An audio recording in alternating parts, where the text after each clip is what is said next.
আজিৰ ভিডিঅ'ত আমি class 11 chapter 4 miscellaneous exercise on chapter 4 chapter পৰা আনমিহলি কুৱেশ্যনৰ 11 পৰা আৰম্ভ কৰিম।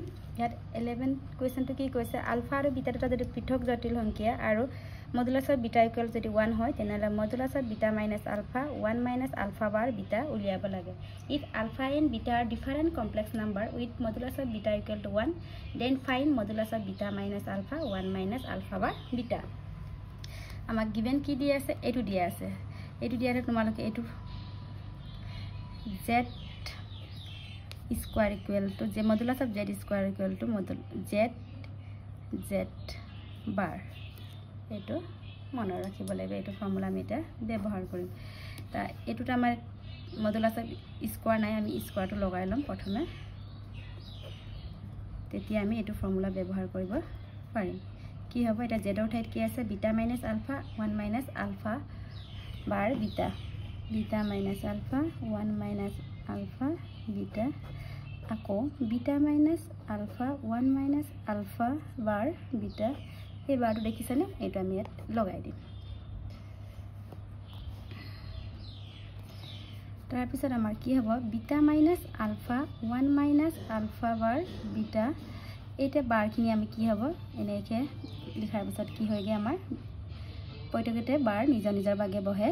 বিটা বাৰ আলফা বাৰ 1 টো বাৰ 1 আলফা বাৰ দুটা, ইয়াতো বাৰ আছে এইকাৰণে আমি দুটা বাৰ নবহাওঁ, দুটা বাৰ হ'লে আমাৰ আলফা হয়গে, আকৌ বিটা বাৰ। তাৰ পিছত আমি এইখিনি ইনটু কৰিম, beta into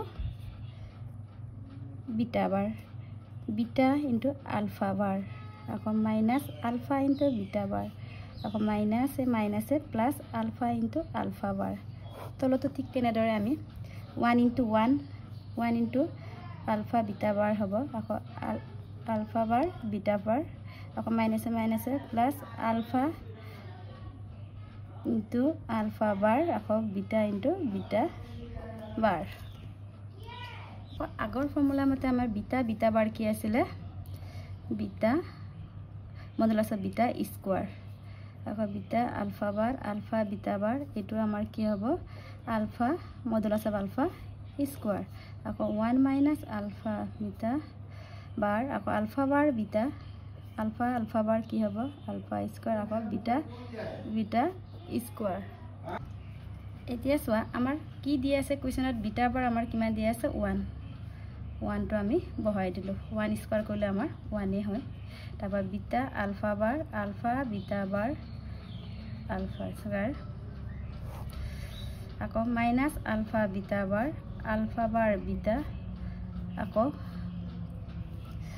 ULFA modulus of alpha square beta modulus of beta কি দি আছিল আমাৰ 1 স্কয়াৰ।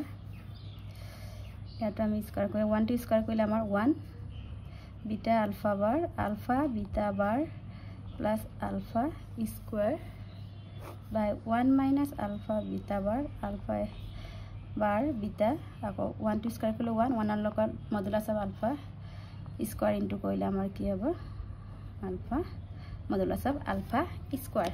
এইটো চাচোন আমাৰ একে হৈছেনে, একে হোৱাৰ কাৰণে আমাৰ কেনসেল, কিমান থাকিলে আমাৰ 1। তেনেহ'লে কি পালোঁ, beta alpha 1 minus alpha bar beta square equal to আমাৰ 1। এই স্কয়াৰটো এফালে নিলেও আমাৰ কি হ'ব স্কয়াৰ ৰুট হ'ব, স্কয়াৰ ৰুট 1 আমাৰ ভ্যালু 1। তেনেহ'লে কিমান পালোঁ, beta minus alpha 1 minus alpha bar beta equal to আমাৰ কি হ'ল 1। আমি তেনেকৈ উলিয়াব পাৰোঁ। ভালকৈ চাই লোৱা কি কৰা হৈছে, কেনেকৈ সিম্পলিফাই কৰা হৈছে।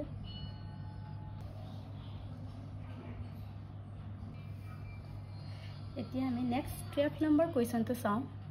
এতিয়া নেক্সট 12 নম্বৰ কুৱেশ্যনটো দিয়া আছে modulus of 1 minus i whole to the power x equal to 2 to the power x সমীকৰণৰ অশূন্য অখণ্ড সমাধানৰ সংখ্যা উলিয়া।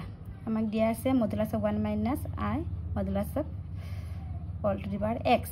এইটো ভ্যালুটো আমি কি কৰিছোঁ, মডুলাছ দিয়া থকাৰ পিছত আমি কি কৰিছিলোঁ, এইটো ইকুৱেল টু আমাৰ ৰুট অভাৰ মডুলাছটো আমি ইয়াৰ উলিয়াই ল'ব লাগে। ৰুট অভাৰ আছিলে 1, আমাৰ ইয়াত বাস্তৱ সংখ্যা 1 আছে, 1 স্কয়াৰ কৰিলোঁ, আৰু কাল্পনিক সংখ্যা আমাৰ -1 আছে, minus 1 square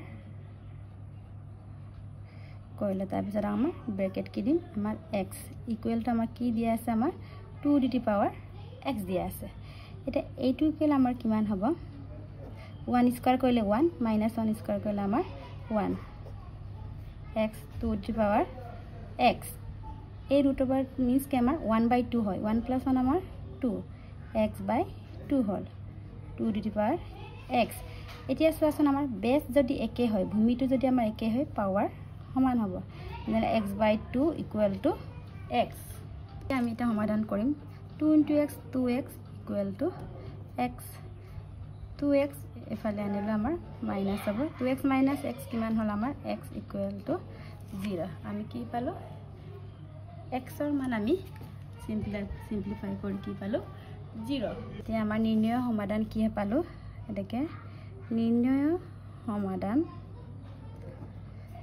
কি পালো x equal to 0 আমাৰ অখণ্ড অংকীয়া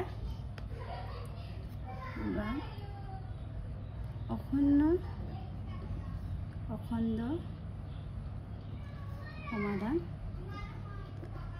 নাই এটা আমি লিখি দিব পাৰো এনেকে নিৰ্ণয় সমাধান কি পালো আমি x equal to 0 তেলে অংক অখণ্ড সমাধান অংকীয়া বুলি কৈছে আমাৰ নিৰ্ণয় সমাধানটো আমি x equal 0 পালো আমাৰ খুলিয়াব কৈছিলে অখণ্ড সমাধানৰ সংখ্যা উলিয়া আমাৰ অশূন্য অখণ্ড সমাধান আমাৰ নাই আমি কাৰণ x equal আমি 0 পালো তেনে আমাৰ নিৰ্ণয় সমাধান কি হল আমাৰ 0